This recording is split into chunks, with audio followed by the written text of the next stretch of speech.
సమావేశానికి విచ్చేసిన తెలుగుదేశం పార్టీ కార్యకర్తలందరికీ నా హృదయపూర్వక ధన్యవాదములు. గత 4 సంవత్సరాలు 10 నెలలుగా ఎత్తిన పసుపు జెండా దించకుండా ఎన్ని కేసులు పెట్టినా ఎదురు తిరిగి పోరాడిన మా పసుపు సైన్యానికి పేరు పేరున నా హృదయపూర్వక నమస్కారాలు. పోరాటాల గడ్డ ఉత్తరాంధ్ర, ఉద్యమాల గడ్డ ఉత్తరాంధ్ర. ఉత్తరాంధ్ర ప్రజల రక్తంలోనే ఉంది కష్టపడే మనస్తత్వం. ఒక ఆంధ్ర రాష్ట్రంలోనే కాదు, భారతదేశంలో ఎక్కడికి వెళ్ళినా ఉత్తరాంధ్ర ప్రజలే ఉంటారు. శ్రీకాకుళం ప్రజలు స్పీడే వేరు. మీకు చెయ్యాలంటే భయం వేస్తుంది స్వామి, మీ పట్టే వేరు. ఎవరైనా మంచి పని చేస్తే మీరు జీవితాంతం గుర్తు పెట్టుకుంటారు. అదే మీకు ఎవరైనా అన్యాయం చేస్తే ఇక్కడనే పాతేసే శక్తి ఒక శ్రీకాకుళం జిల్లా ప్రజల్లో ఉంది. అరసువెల్లి సూర్య దేవాలయం ఉన్న పుణ్యభూమి మన శ్రీకాకుళం. గరిమెల్ల సత్యనారాయణ గారు, సర్దార్ గౌతు లచ్చన్న గారు, ఎర్రం నాయుడు గారు లాంటి గొప్ప వ్యక్తులు జన్మించిన నేల ఈ శ్రీకాకుళం నేల. ఇంత పవిత్రమైన నేలపై నేను ఈ కార్యక్రమం ప్రారంభిస్తాం నా అదృష్టంగా భావిస్తున్నాను. జగన్కి ఒక శాపం ఉంది. ఆ శాపం ఏంటంటే నిజం చెప్తే తల 100 ముక్కలుగా పగులుతుంది. రోజుకొక అబద్ధం, రోజుకొక మోసం. అసలు మోసానికి ప్యాంటు షర్ట్ వేస్తే అచ్చు జగన్ లాగా ఉంటుంది. ఎన్నికల ముందల ఎంత తీయగా మాటలు చెప్పాడండి, ఎన్ని మాయ మాటలు చెప్పాడు. దొరికిన ప్రతి మహిళకి ముద్దులు పెట్టాడు. ఇప్పుడేకంగా గట్టిగా గుద్దుతున్నాడు. ఎన్నికల ముందల 2,30,000 ఉద్యోగాలు కల్పిస్తా అన్నాడు. ప్రతి సంవత్సరం డిఎస్సి అన్నాడు, జాబ్ క్యాలెండర్ ఇస్తా అన్నాడు. అది కాస్త సాక్షి క్యాలెండర్ గా మారిపోయింది. డిఎస్సి నోటిఫికేషనే ఒక మోసం. బీసీ స్టడీ సర్కిల్ మూసేశారు, ఎస్సీ స్టడీ సర్కిల్ మూసేశారు, పీజీ ఫీ రీంబర్స్మెంట్ ఎత్తేశారు, విదేశీ విద్య కూడా కట్ చేశారు.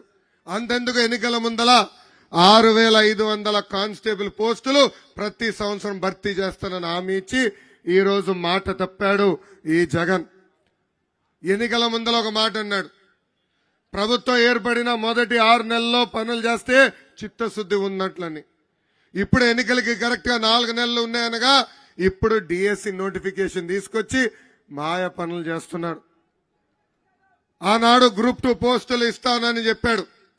ఇప్పుడేకంగా గ్రూప్ 2 పోస్టులు 4 నెలల ముందర అనౌన్స్ చేస్తాడు.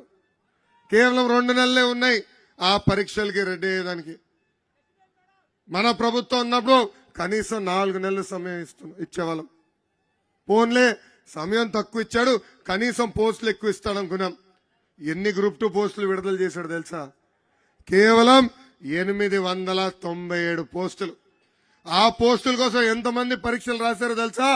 5 లక్షల మంది నిరుద్యోగ యువకులు. ఇది జగన్ చేసిన మోసం కాదా అని ప్రజలందరినీ ఒక్కసారి ఆలోచించమంటున్నా. అందుకే ఈ ఉత్తరాంధ్ర సభ ద్వారా నేను ప్రజలు చెప్పదలుచుకున్నా, 2 నెలల్లో ఓపిక పట్టండి.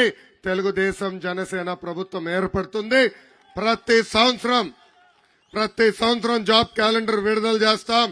డిఎస్సి నోటిఫికేషన్ ద్వారా ఒక పద్ధతి ప్రకారం 5 సంవత్సరాల్లో ప్రభుత్వ పోస్టులన్నీ మేము భర్తీ చేస్తామని ఈ సభాముఖంగా నేను హామీ ఇస్తున్నా. నిరుద్యోగ యువకులకి నేను పిలిపిస్తున్నా, దయచేసి మీరు అధైర్యపడొద్దండి. నాకు తెలుసు మీరు లక్షల రూపాయలు ఖర్చు పెట్టి కోచింగ్ తీసుకుంటున్నారు. ఈ చేతగాని ప్రభుత్వం చేతుల్లో మీరు తీవ్రంగా నష్టపోయారు. నేను చూస్తున్నా రాష్ట్ర వ్యాప్తంగా అనేక మంది నిరుద్యోగ యువకులు ఆత్మహత్య చేసుకుంటున్నారు. వాళ్ళందరికీ నేను పిలిపిస్తున్నా, 2 నెలల్లో ఓపిక పట్టండి. మిమ్మల్ని ఆదుకునే బాధ్యత వ్యక్తిగతంగా నేను తీసుకుంటాను. జగన్ ఒక బిల్డప్ బాబాయ్. అందుకే కోట్ల రూపాయలు ఖర్చు పెట్టి యాత్ర 2 సినిమా తీశాడండి. కానీ ఇప్పుడు అది వైకాపా పార్టీకి అంతిమ యాత్రగా మారిపోయింది. వాళ్ళ సొంత పార్టీ ఎమ్మెల్యేలు టిక్కెట్లు కొంటున్నారు, ప్రజలకి డబ్బులు ఇచ్చి దయచేసి సినిమా చూడండి అంటున్నారు. క్వార్టర్ బాటిల్ కూడా ఇస్తున్నారా స్వామి? అయినా ఎవ్వరు చూసేదానికి సిద్ధంగా లేరు. ఈ బిల్డప్ బాబాయ్ కటింగ్లు గట్టిగా వీక్తాడండి. ఒక సభలో అర్జునుడు అంటాడు, ఇంకో సభలో ఏమో అభిమన్యుడు అంటాడు. ఆయన వాస్తవంగా ఒక సైకో, ఒక భస్మాసురుడు. హిట్లర్ గురించి విన్నాం కదా, సద్దాం హుస్సేన్ గురించి విన్నాం కదా, అలాంటి వ్యక్తి ఈ సైకో జగన్. ఈ సైకో జగన్ ని చూస్తే చాలా జాలి వేస్తుంది. మనం చేసిన మంచి పనుల మీద రంగులేసి నేను చేశాను అంటాడు. మనం కట్టిన టిట్కో ఇల్లు పైన రంగులు వేసి నేను కట్టానని చెప్పుకుంటాడు. మనం కట్టిన అన్నా క్యాంటీన్లు మూసేసి రంగులు మార్చి అక్కడ సచివాలయం తీసుకొచ్చి చేశానని పెద్ద ఫోజులు కొడతాడు. అంతెందుకు, మన భూమి మనం కొనిన తరతరాలుగా మనకు వచ్చిన భూమి పత్రాల పైన కూడా ఆయన ఫోటోలు, ఏకంగా సర్వే పేరులతో రాళ్ళ పైన కూడా ఆయన ఫోటోలు. ఇప్పుడు కొత్తగా అంటున్నాడు మీ బిడ్డ మీ బిడ్డ మీ బిడ్డ అని. అందరూ జాగ్రత్తగా ఉండాలి. ఏదో ముఖ్యమంత్రి మనం బిడ్డ అవుతున్నాడని జాలి పడద్దండి. మీ బిడ్డ అని ఎందుకు అంటున్నాడంటే పొరపాటున ఇంకోసారి ఎన్నికలు గెలిస్తే మీ బిడ్డని కదా మీ భూమి నాకు ఇవ్వండి అంటాడు.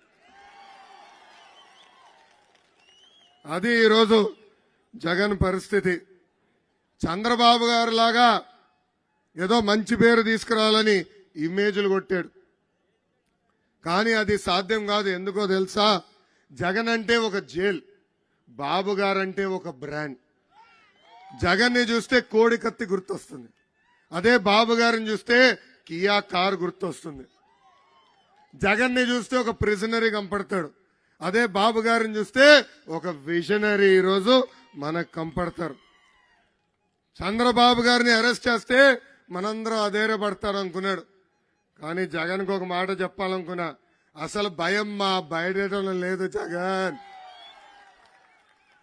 ఏం తప్పు చేయని మా బాబు గారిని 53 రోజులు జైలుకు పంపించావే, 1,00,000 కోట్ల ప్రజాధనాన్ని లూటీ చేసి మీరు తొందరలో జైలుకి వెళ్ళబోతున్నారని ఈ సభాముఖంగా హెచ్చరిక జారీ చేస్తున్నాం. ఇసుక దోపిడీ, మద్యం దోపిడీ, గన్నుల దోపిడీ, ఇంకా రేపో మాపో గాలి పైన కూడా ఎలా డబ్బులు సంపాదించాలని ఆలోచిస్తాడు ఈ జగన్. జగన్గా చెప్తున్నా, బాములకే భయపడిన కుటుంబం మాది. నువ్వు పెట్టే పనికిమాల కేసుల కోసం మేము భయపడతామా? నేను ఎర్ర బుక్కు పట్టుకుని తిరుగుతుంటే కోర్టుకు వెళ్ళి నా పైన నాన్ బెయిలబుల్ వారెంట్ ఇష్యూ చేసేందుకు ప్రయత్నించారు. నేను ఎక్కడనే ఉన్నా కదబ్బా, అరెస్ట్ చేయాలంటే రండి, ఎందుకు భయపడాలా? ఏనాడు మేము తప్పు చేయలా. ఆనాడు చంద్రబాబు నాయుడు గారిని అరెస్ట్ చేసినప్పుడు 3,000 కోట్ల రూపాయలు కుంభకోణం అన్నారు. దాని తర్వాత 270 కోట్ల రూపాయలు కుంభకోణం అన్నారు. నిన్న కాక మొన్న కేవలం 27 కోట్ల కుంభకోణం అంటారు. ఈ సభాముఖంగా జగన్ కి నేను సవాల్ ఇస్తున్నా, టైం డేట్ నువ్వు ఫిక్స్ చేయి, చర్చకు నేను సిద్ధం. నువ్వెంత అవినీతి చేశావో, మేమెంత చిత్తశుద్ధితో బతికామో నిరూపించడానికి నేను సిద్ధం. నువ్వు సిద్ధమా అని ఈ సభాముఖంగా నేను నిలదీస్తున్నా. ఈ మధ్యన మా నమ్మకం నువ్వే అని బోర్డులు కూడా పెడుతున్నారు. ఊరూరు కంపడుతున్నాయి ఆ బోర్డులు. నేను జగన్ అడుగుతున్నా, నీ సొంత అమ్మ చెల్లి నిన్ను నమ్మట్లేదు,